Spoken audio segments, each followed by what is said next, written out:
Hi, Misha here, and it looks like you're getting 2 Blackbox videos in a row.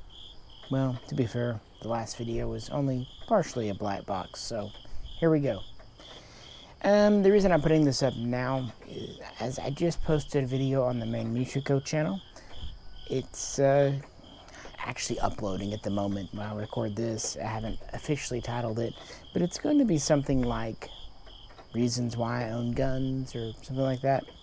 It's kind of a response video to a comment Jay made in his recent video, the first one he's put up in about 6 months, in that he said that kind of our reasons for owning guns were polar opposites in some ways. He said for him it's shootability first, which, yeah, I agree with. That's his main thing. Then he listed collectability second and history third. And I'm a little surprised by that. I would have thought he might have still put history above collectability, but, different strokes. And so that, by what he said, means that my number one reason would be history, my number two, collectability, and shootability would be the last on my list. History, I agree, is probably my first primary reason. But honestly, I'm not sure collectability is much ahead of shooting in my book. But that kind of leads me to things out of my control, the whole being blind, disabled thing. So sometimes perception in the way I am isn't by choice. It's more just accepting life the way it's been dealt.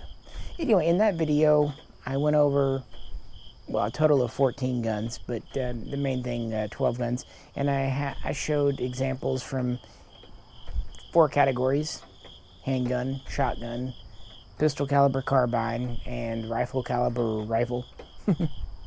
And showed that some guns, the historical value is the primary reason. There are some guns that I have because they're collectible, and there are guns that I have just because I like shooting them. And I said in the video I might do a black box here just to kind of expand and give more opinion and personal thoughts. And also, I wanted to share some little things about being disabled, either in general terms or personally to me, that maybe people don't think about or realize. Because, you wouldn't unless you have to live a life.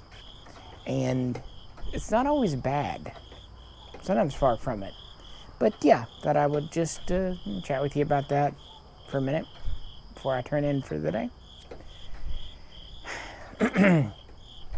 So with guns, history, I think even if I was fully sighted, would still, assuming I'd still be me in that instance, it's hard to say. But history is always important to me, and there are plenty of gun collectors that love the history. And as I pointed out in the main video, I also really love the mechanics of guns, and kind of observing how they're manufactured, how they're put together. I find that aspect very intriguing. Honestly, collectability is really low on my list. A lot of times if I have something that ends up being collecting, it's by accident. And by that I mean, when I think collectability, it sounds more like the pursuit is important, or the monetary value, the gains, the investment. While I recognize those things, they're not really important to me.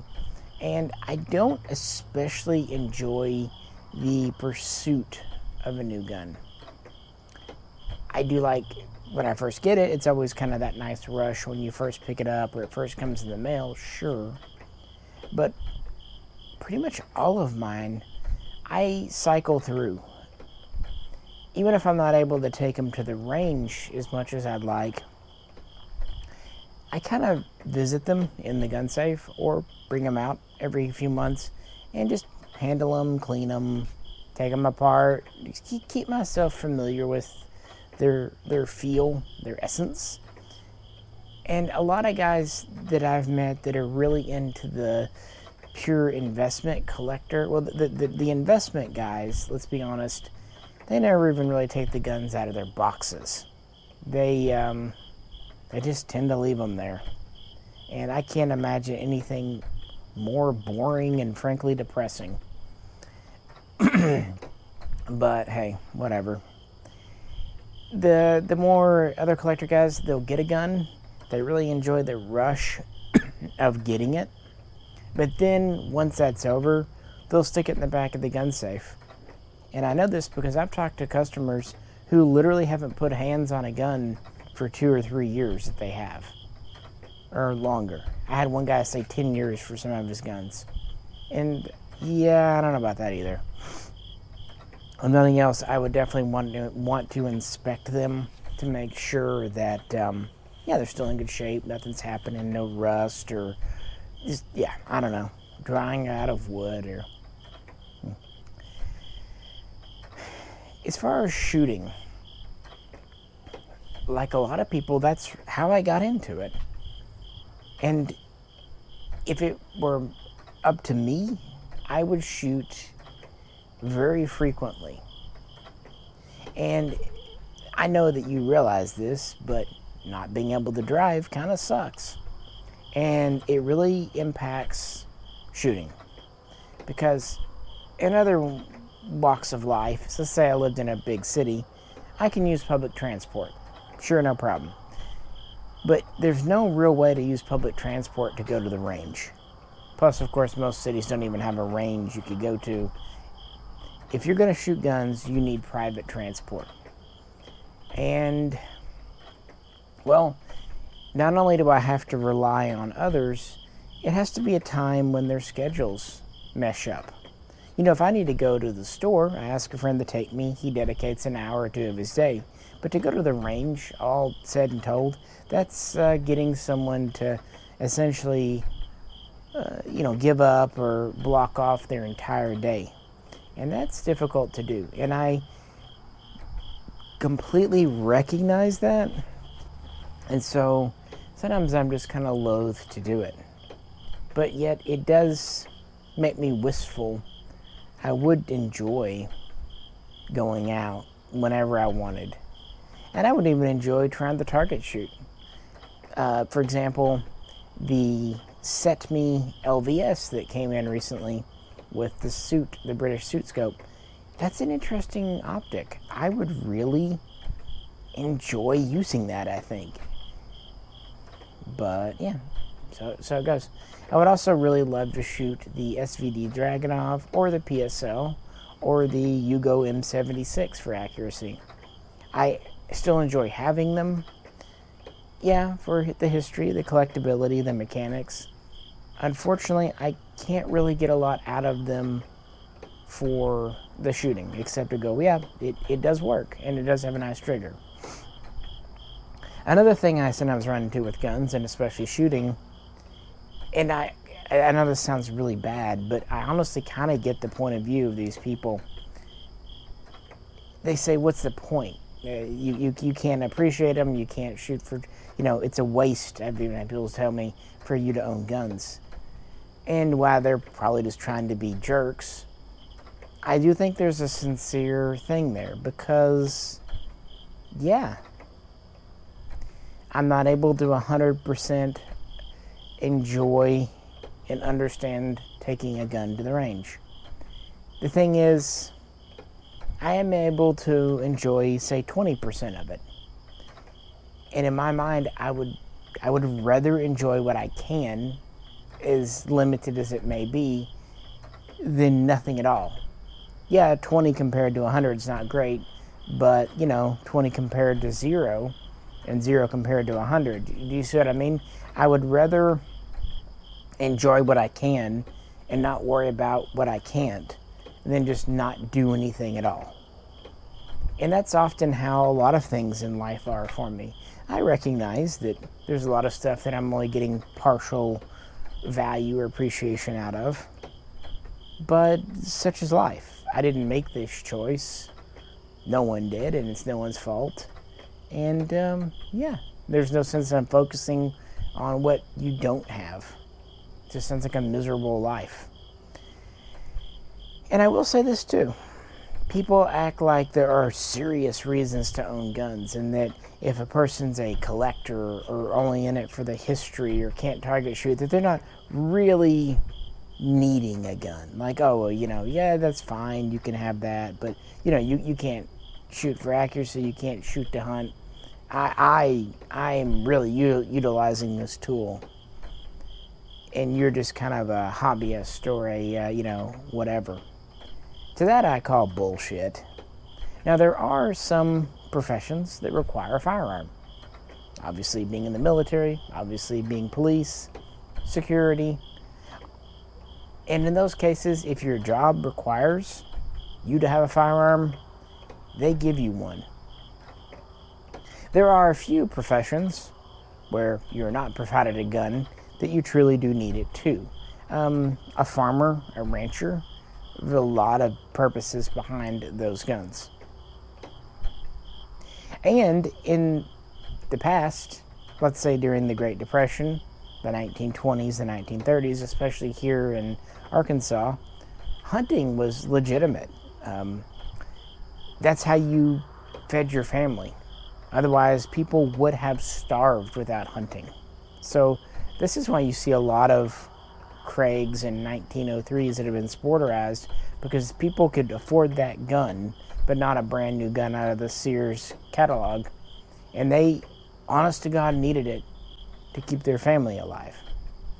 But it's not 100 years ago. I think it's wonderful that people competition shoot. I think it's a very smart idea to go to firearms classes and to do courses. Again, if I could, I would love to do that. That sounds like a blast. And I think it's really cool, and I really admire people that can pop long-range targets, like, for example, Rob Ski. That is awesome. I recognize that takes concentration, physical discipline, mental discipline, all kinds of stuff. So I'm not poo-pooing it. I recognize that it is a highly evolved skill that takes a lot of practice. And I recognize that hunting takes a lot too.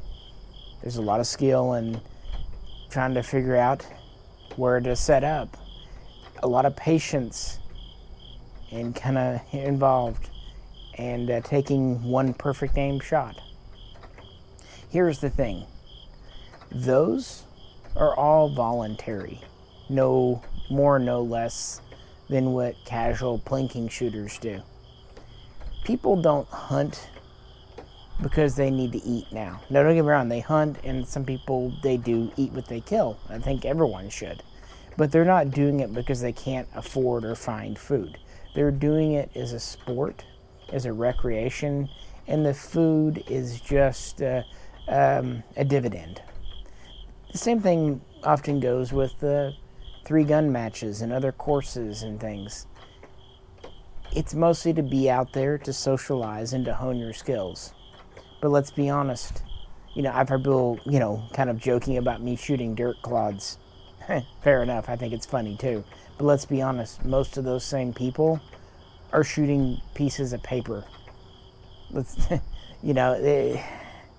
I get that they think they're honing their skills, but at the same time, skills for what? Now, I know there are arguments about self-defense and, revolution and all that, and that's perfectly fair and fine. That's the thing. There's lots of skills that can be honed for what if.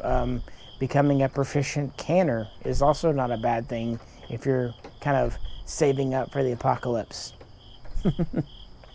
Or learning how to sew. Heck, if the economy collapses, being able to mend garments or even make your own would be a very, very, very valuable skill.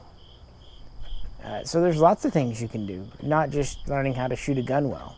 It's just one of many, many things for, the prepper mindset. Just thoughts there. So I feel that I have every right to a gun, and that I do appreciate guns just as much as anyone else. But I do recognize that my skills are more in the history and in knowledge base and in knowing variations and distinguishing. That's just, what I can do, so that is what I do. And the whole not shooting as much, it's not by choice. It's just my life situation, especially 2020 and 2021. It's made rides and everything a lot more difficult. But yeah, decided I'd share that. Some other guns that I didn't put in the video that I did consider, the Steyr AUG. I have a traditional 1980s AUG, and then I've got a modern A3. The A3 I have mostly as a shooter. And the original, yeah, it's mostly as a collectible. It's a pre-ban. I picked it up when the pre-bans dropped in price. Absolutely don't regret it. Cool gun, but I don't really shoot it often. The A3, though, yeah, it's a great shooter. The same thing kind of goes for the MP5s in my collection. I have the POF and the MKE. Those are shooters. And they do a good job of historical representation, too. But recently, I had an opportunity to trade into an HK SP5, and I thought, you know what? This is something worth collecting, and if I don't pick one up, probably going to regret it in the future. So, I did, and no regrets there. I also thought about pulling out some Glocks. I do have a couple that are more for the historical collectible end, like my Generation 1 Glock 17, or maybe even my 19X. But then I have some that I have just because I enjoy shooting them, like my 34. Although by now it's got a lot of personal history with me. A lot of guns I considered putting in that video to represent the kind of sliding scale, the spectrum. I even looked at my ARs. There are some that I have for mechanics. That would be like that Gall 5. There are some that I have just because I think they're fun to shoot, like my Daniel Defense Mark 18. And there are some that are purely for the history and the collectability, like my SP1, because it's from 1965. I don't shoot it anymore because it's old and the stock could chip or crack. You know how Bakelite ages. And besides, I do have a M16A1 on a Nodak lower if I want to shoot a triangle handguard, which I do. I like that configuration a hell of a lot. But, just kind of thought about things. And, of course, I considered other Kalashnikovs to put in the video. And in the end, I just kind of went with what I went with because, it seemed a fitting compromise and just kind of a fitting video thing. So what about other aspects that you might not consider and things that people have said to me over the years, and things that maybe not just blind people but anyone with a disability may feel, and kind of what goes on in our heads? Years and years ago, I was talking with a girl and she couldn't figure out how, if I were blind, how I could trim my fingernails. And it stands out in my head because even though I've heard and done a lot over the years, it baffles me. And all I could think was, wait, you need to see to trim your fingernails? Why? And that's kind of the thing. It's not always a bad thing. Learning to do things with touch. For example, being able to use a keyboard with all of its hotkeys is really fast, at least compared to keyboard and mouse or pure touchscreen. I understand that, a mouse or even a touchscreen has a much softer learning curve and that you can just pick it up and go. And I understand that, really getting proficient with hotkeys takes a lot of time. But once that time's invested, you don't need to open menus and go through. You just hit a key and you're already saving a file, renaming a file, cutting, copying, pasting, all the usual stuff. And of course, anyone can do that. But a lot of times people, they do not.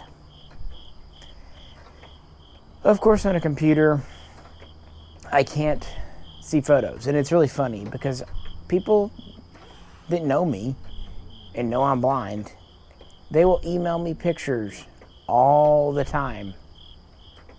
And then I'll reply back like, thanks, but I can't see that, right? And then without fail, the response is something to the effect of, oh, I thought your wife, or I thought Jay, or I thought someone was there to tell you about it.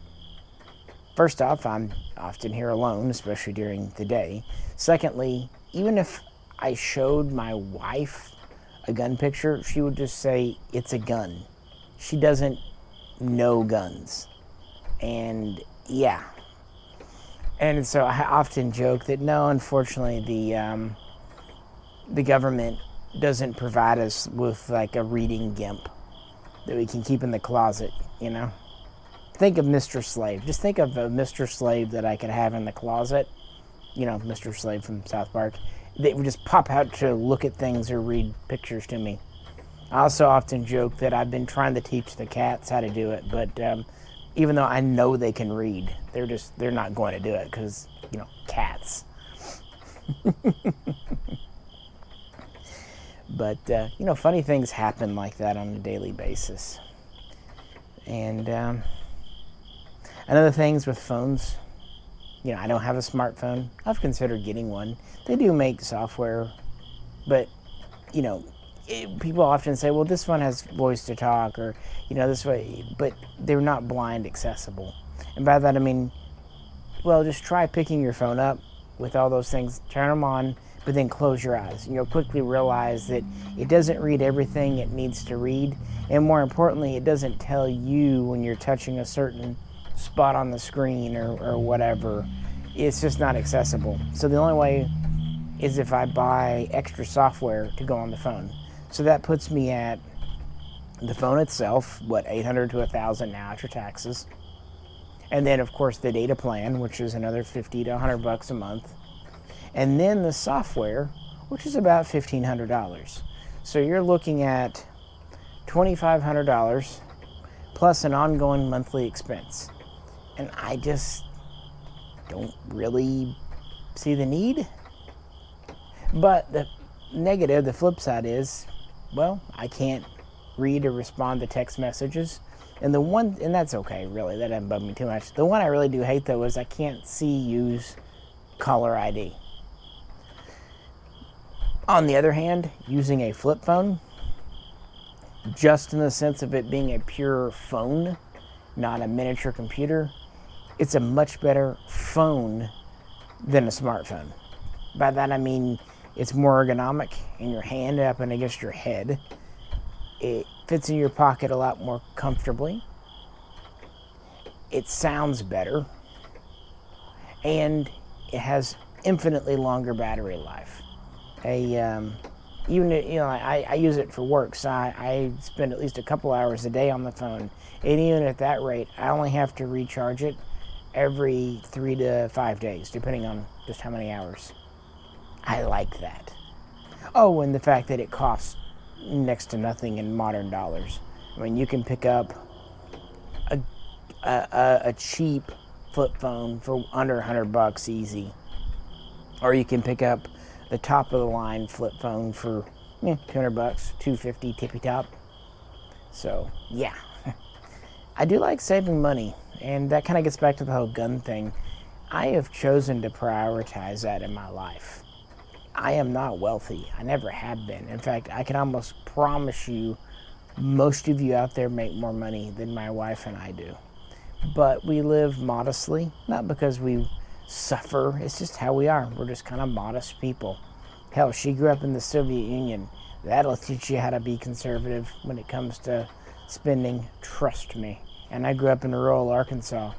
And the funny fact is, our upbringings aren't nearly as dissimilar as you might think. But yeah.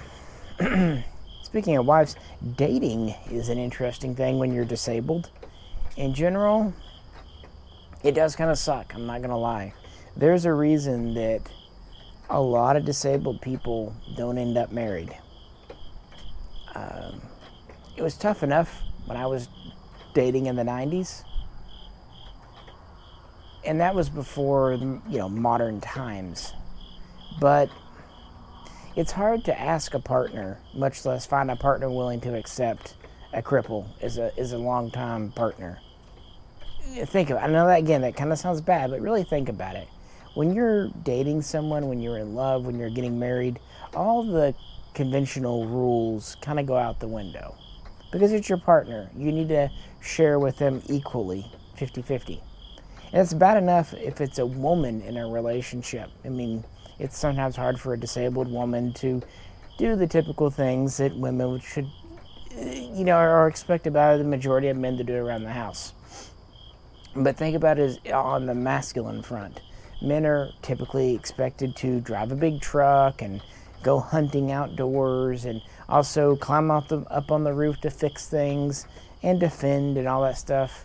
Hard to do that when you have a disability. And I'm not even the worst off. Being blind, you can kind of compensate for it. But if you're a quadriplegic, in a wheelchair, an amputee, it's rough to find a partner. And no judgments. If the shoe were on the other foot, I completely would understand. It's in love and war, there are no rules, and that's just how it is. And I'm talking about back in the days before the internet was really a dating thing. Now, with all the Facebook and Tinder and all this stuff that people use to date, think about what's the primary feature. Pictures. And I don't just mean for attractiveness, but people take pictures of their day-to-day lives and they share it. And a lot of times people do communicate with emojis and pictures and things. That would be very hard for someone in my position to get a leg up with. Not saying it's impossible, but I think you can see the disadvantage there. I mean, how would I know what a woman on a dating site, for example, look like? And it's kind of hard to ask that. It's hard to ask a woman, what do you look like? And they'll say, oh, brown hair and those. But you can't ask them, what do you weigh? I mean, you can maybe ask them how tall you are, but, body type and all that stuff, you can't ask questions about that. They'll get offended, rightfully so. So it really does put you at a disadvantage. And when I was dating, that was always a bit of a trepidous moment. When I would first touch a woman I was dating, I don't mean in a bad way, but because I didn't know what she looked like. What if I've been talking to this woman and we seem like we have an emotional connection and our intellectual connection, and then I realize I'm just not physically attracted to her. And it may not be anything she did. Or for me, and this is kind of a weird thing you might think about, but what if I don't like her smell? Nothing she can control, but nothing I can control either. So again, the shoe, it goes both ways. Not being able to see pictures really complicates dating. And that's why a lot of us just, don't. Now, of course, a lot of people who are blind weren't born that way. They were blinded through disease or an accident later in life. So if they're already married before that, or at least dating someone, that's fine. But it does change things too. Now, on relationships like that, dating, it's kind of bad. But I would also say when it comes to friendships, it could actually be good because people prejudge a lot of other people based on their appearance, the clothes they wear, their haircut, things, that doesn't affect people like myself. We tend to judge on other things. And so it's led me to have a very diverse group of friends throughout my life. One good thing, too, is it really makes overt, nasty racism difficult. When you literally can't see skin color, how are you going to be prejudiced against it? As I've joked before, for years, I didn't realize, for example, Neil deGrasse Tyson was African American. It doesn't change anything that he is or isn't. I didn't know. I never thought about it. It's kind of like the Chappelle show, the skit from years ago when he's a black KKK Klansman. I loved that skit. That had me rolling on the floor laughing. Although that could have been the marijuana. It was college. What do you do? But no, I like the Real World skit he did too, but God, that Black KKK one is funny. I miss that show. So yes, social interactions in general are touchy when you're disabled.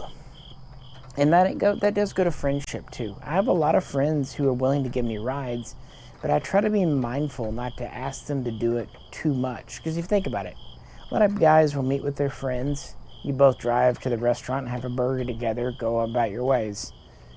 I have to ask people to always drive to my house and drive me wherever and then drive me back to my house.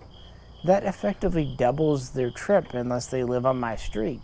That's a lot to ask for someone. Because if you think about it, when you meet up with your buds, either they drive to your house and you hang out, or you drive to their house and you hang out, or you meet somewhere. Well, them driving here to meet me, that's doable. But if I want to go hang out at someone else's house, they have to come pick me up and drive me home. That's a lot to ask, even of the best type of people. So I don't blame them at all if, they're just not feeling it. And but it is a burden because I really like to get out. I like to be in the world. And throughout COVID and into this year, it's been hard. And I think a lot of you experienced a bit of that too. If you think about how you felt in 2020, you actually got a pretty good feeling for what it's like to be me. Think about it. If you're quarantined at home, can't go out, can't just do anything you want to do, driving your car anywhere. I mean, you could drive it, go into stuff. That's how I often feel, not being able to just go grab a bite of food if I get a hankering for it, or if I need to get a part or a material, I can't just hop in my car and drive to Lowe's. Alternatively, too, think about the whole mask situation. People didn't like the mask because they couldn't see people's expressions or just see how they were. That's my life 24/7.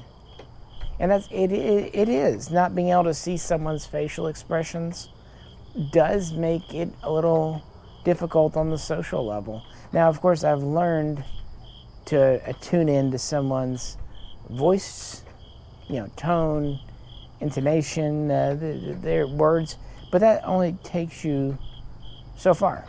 But yeah, in a lot of ways, COVID and 2020 and the way it was handled was kind of a blind simulator, to some extent anyway. The only difference is, hey, at least you could play video games when you were stuck at home. I can't. I don't know how to react to video games. That's an interesting question. I can say that it's made hobbies interesting. A lot of hobbies are not really available to me. If you think about it, a lot of hobbies are visual-oriented things. Be it, driving four-wheelers, or heck, even going to the gym is difficult. And that's one of those things where it's hard for me to join a gym because I would be a liability there. They pretty much have to have a personal trainer with me at all times, not for my safety so much as the safety of the other patrons. But I get it. I totally do. And I actually did that in college. When I was studying, especially in my master's program, I went to the gym twice a week. And what they had to do is they had another grad student who was studying.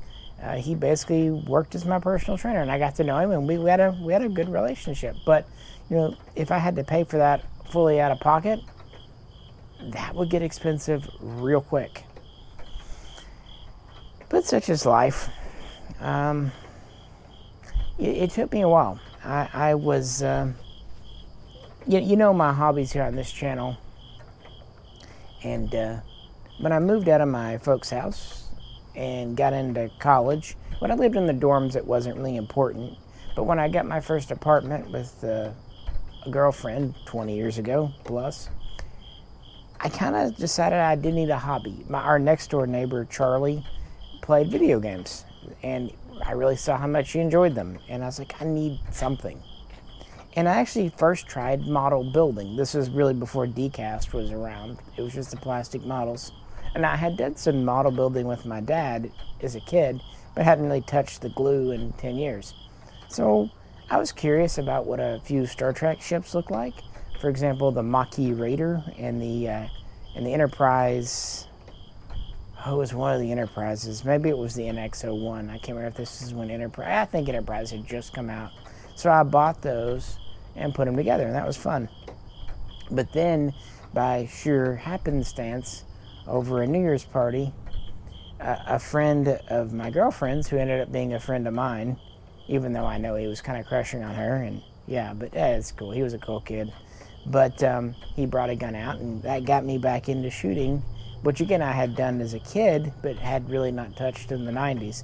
And that's when that hobby of mine took off with firearms. And I figured out, well, even though I can't really get into the nitty-gritty of shooting, there's still a lot I can appreciate.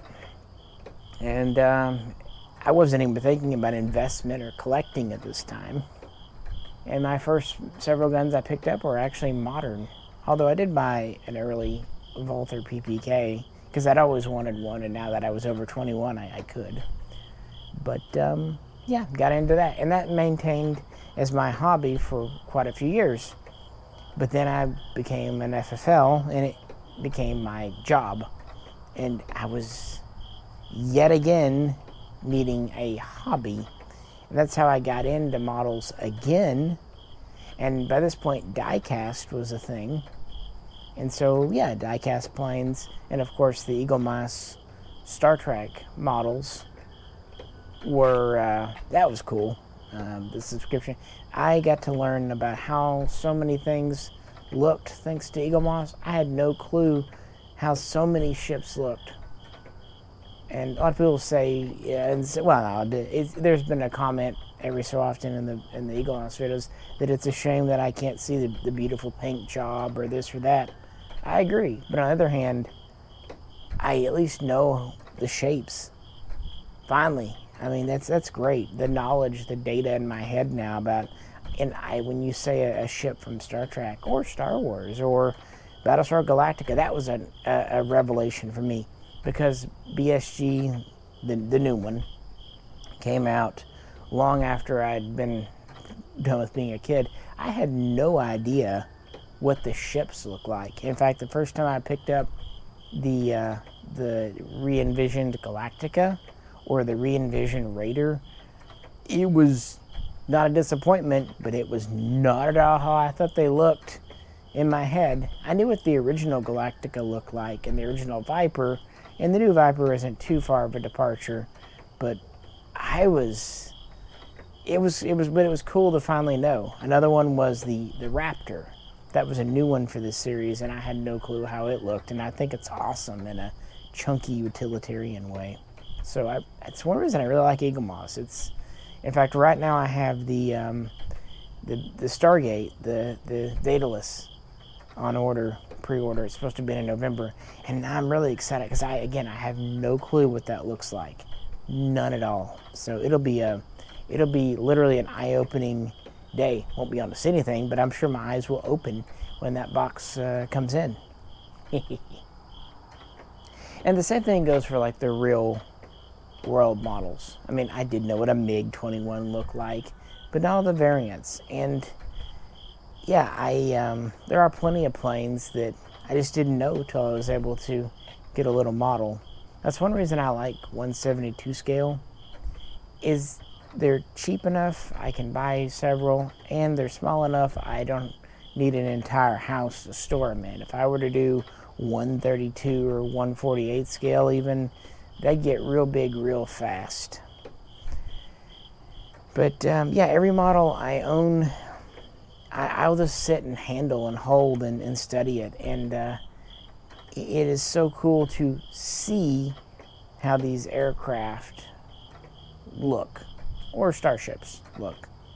And that's become my new hobby over the past several years. And one of the big reasons I started this channel was to share my voyage of discovery with you. And the same thing, of course, does apply to firearms. If it's a radically new gun, let's say like the PS90, before that came out, before I handled a P90 in 2003 was the first time I think I handled one. How do you describe like a P90, PS90 to someone who's never seen it? And the same thing kind of goes for any kind of interesting gun. So I do like having that knowledge, because without it, I wouldn't know so much stuff. If that helps. And I really do love the die-cast models because they're more durable, and I like that they have some heft and weight to them, unlike a plastic model, which I'm sure they look good, but they feel so chintzy. Even if it's a high-quality plastic model, there's something just innately childish about it. And I don't mean that in a negative way, but think about it. A plastic model is totally geared towards how it looks. A die-cast model does have a certain feel aesthetic it built into the design. It's a shame they weren't around when I was a kid. Otherwise, I probably would have spent all of my my allowance on it. But it's an interesting life, and there are some pros. I think it's forced me to really decide what I want and go for it. And I think it's forced me to be more open-minded about people, not looking at them and judging. And I think, too, it's kind of allowed me to still be more social, not be able to just hop on my smartphone and go to someone's Facebook and visit with them that way. Actually calling them, or even better yet, visiting them. There's something more personal about that, and I like it. And I definitely wouldn't change that. And, well, can't play video games. On the other hand, I don't know, maybe it does give me a great deal of appreciation for music. I don't do a lot of talking about music on this channel because of copyright BS, but back when I was in high school and college, I bought records and CDs all the time. Again, remember, this is really before internet was a big avenue for ordering. So I love going to Best Buy, Hastings, FY, what was one of them all? FYE? I think that, yeah, For Your Entertainment, yeah. And a lot of little podunk record stores, usually run by hippies high as a kite. That's where I bought the Velvet Underground box set, the one with the banana on it. But in fact, I had a friend who was a girl in college who we used to do a lot of stuff together, and she used to joke that she was going to have to take me to CD Buyers Anonymous, and she wasn't far from the truth. Usually when I had a spare buck, that's where it'd go, and no regrets. But I got so much enjoyment out of music back then. I still enjoy it today, but nothing like the rush and excitement it gave me back then. I just either waiting for an album from my favorite band to finally come out, and the first couple of times I listened to it, or finding a rare import, or just, out of print one that I never thought I'd be able to afford, and then getting to listen to it. I never forget the first time I heard the demo tape for the Smashing Pumpkins. That's one of my favorite bands, and that was really cool, and it was just interesting to hear. Not exactly good music, but very interesting. And I can appreciate the sound. Now, I'm not real big on concerts. Now, I have gone to several in my life. I never really did the festival thing, though.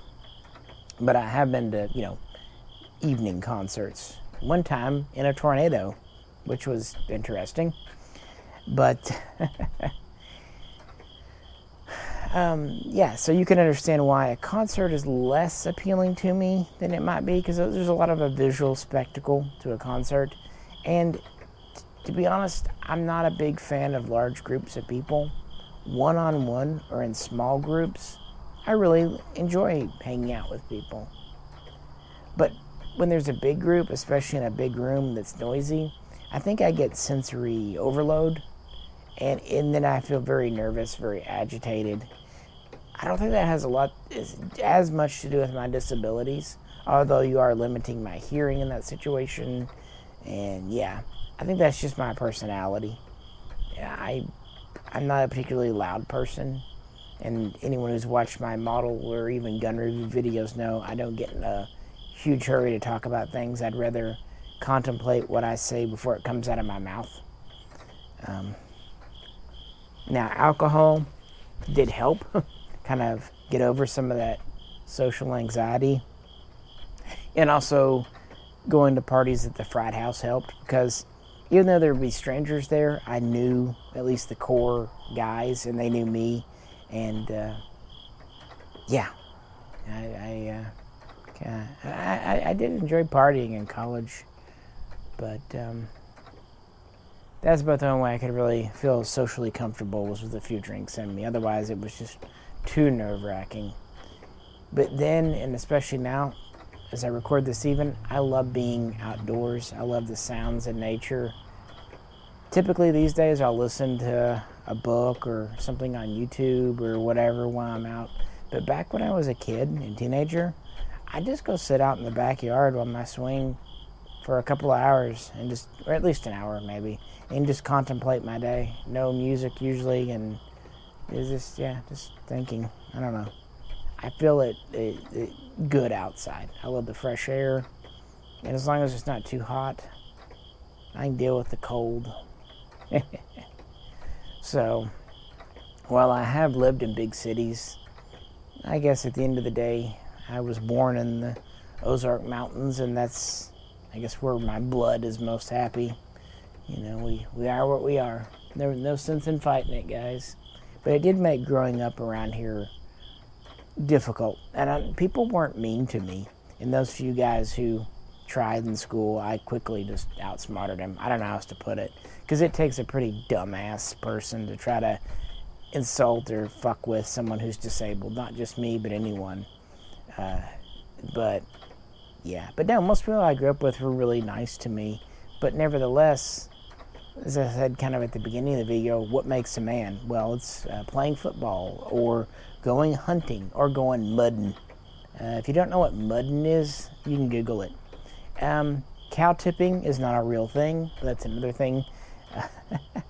It's what guys did around here before internet existed was outdoors, and they did invite me as best they could, but sometimes they would be going to do something that I just couldn't participate in.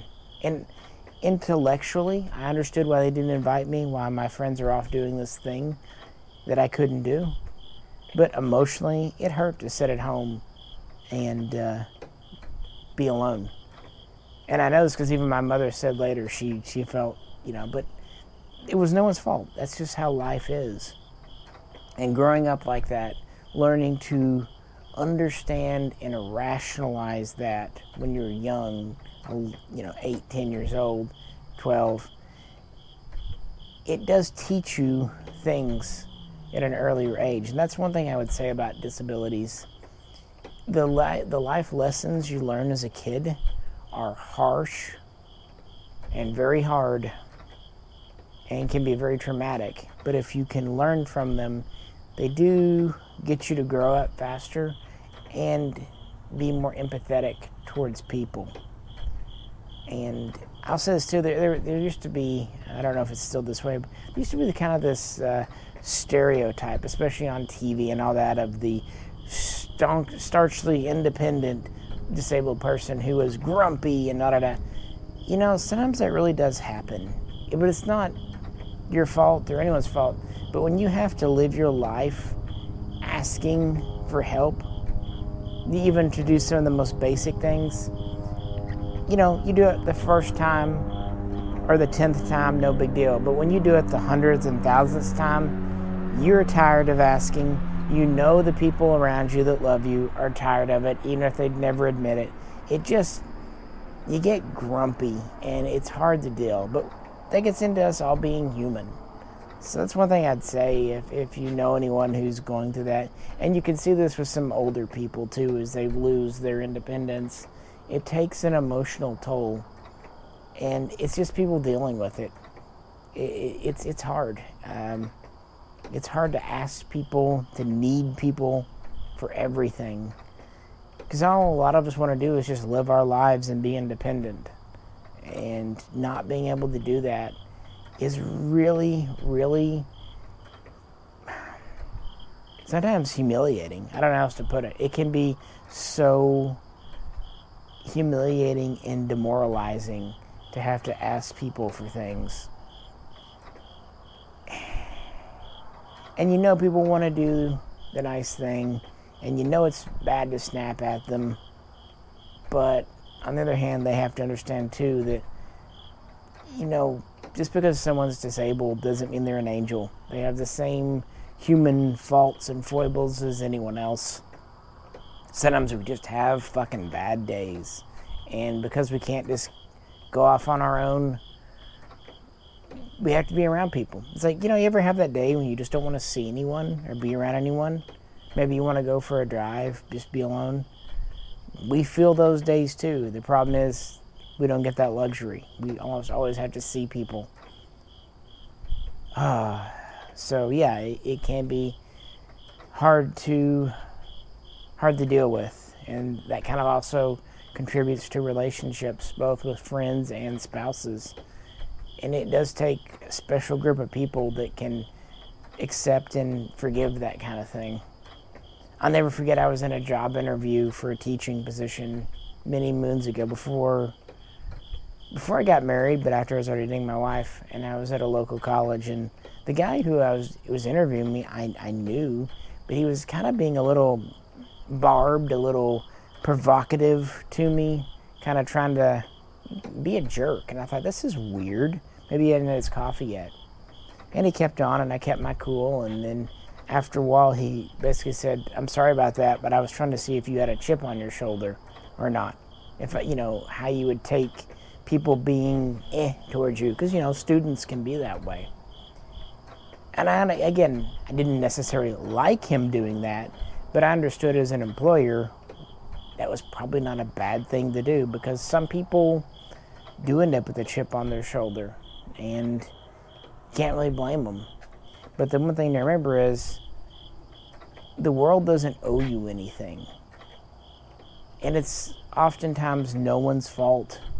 Not yours, but also not the person across from you. Life is simply what it is. So there's no reason to be angry at the world about it. Now, it's human to be angry for an afternoon or an hour or even a weekend. We all have bad moods. But to make that a lifestyle, a feeling like you're owed something, like you're entitled to something, nah, fuck that. Speaking of, and it's something I've talked about in a few videos, people have pointed out, I don't qualify for any disability benefits in Arkansas.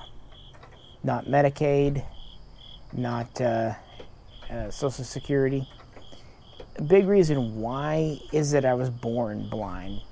If you're disabled in life later, you qualify for a lot more because you've been paying into Social Security insurance.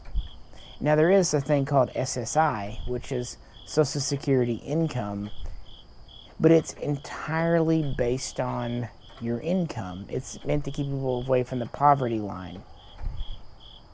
But it doesn't pay jack shit. It's like $700 to $800 a month. And the thing is, you're basically not allowed to work on that. If you make more than $200 or $300 a month, you start losing SSI benefits. And if you make more than like $600 a month, you get cut off.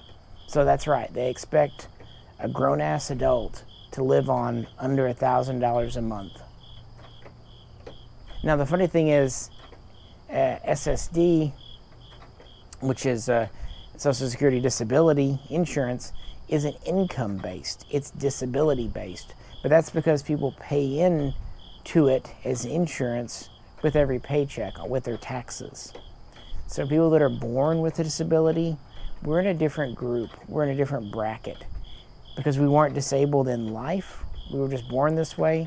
It's not really something you can get much help with unless you make under $1,000 a month, and then you can get literally a pittance from the government.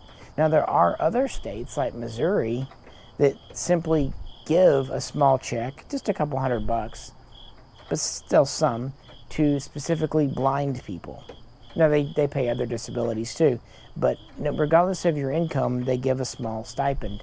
And their wording on their website is something to the effect of, we understand that it's an expensive life. Like, you have to pay people to drive you around, you have to pay for this and that, and you have to pay for assistive technologies. So this is to help that out.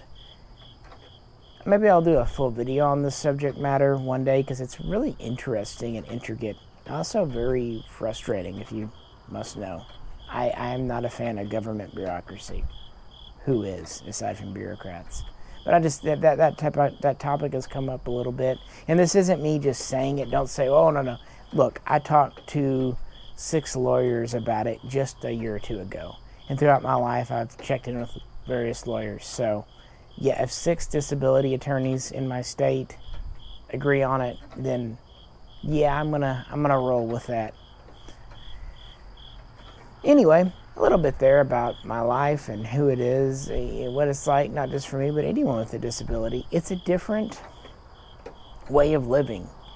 And sometimes I actually really like it, because it means my life is unique from other people's. It's atypical.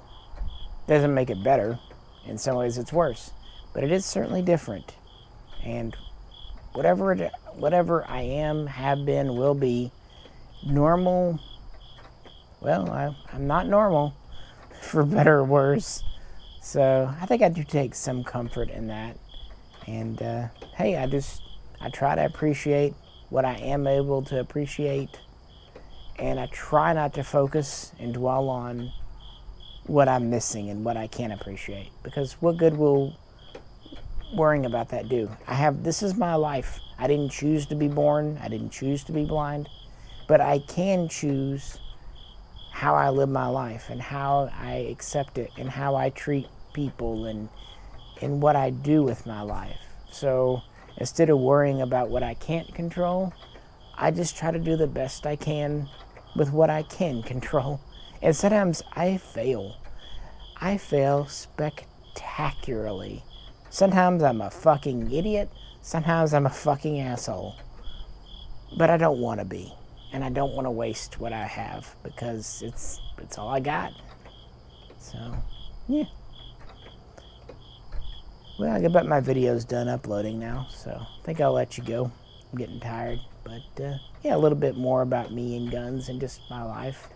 If you have any questions, do feel free to post them. And don't worry, I'm not sensitive. If you've listened to any of my videos at all, I think you know that. And I'm really not.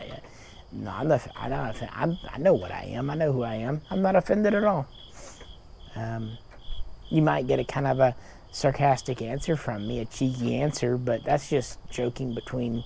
Look, if I was really upset, I wouldn't joke. If I'm joking with you, pulling your leg, making a little, that means I'm in a good mood and we're cool. So yeah, appreciate you hanging out and listening to this. Yeah. And if you haven't checked out the video on the main channel yet, hey, go do so. Why not? This is Misha. And I probably won't do another Blackbox for a little while. But we'll go back to some model videos. And I'll catch you very soon next time.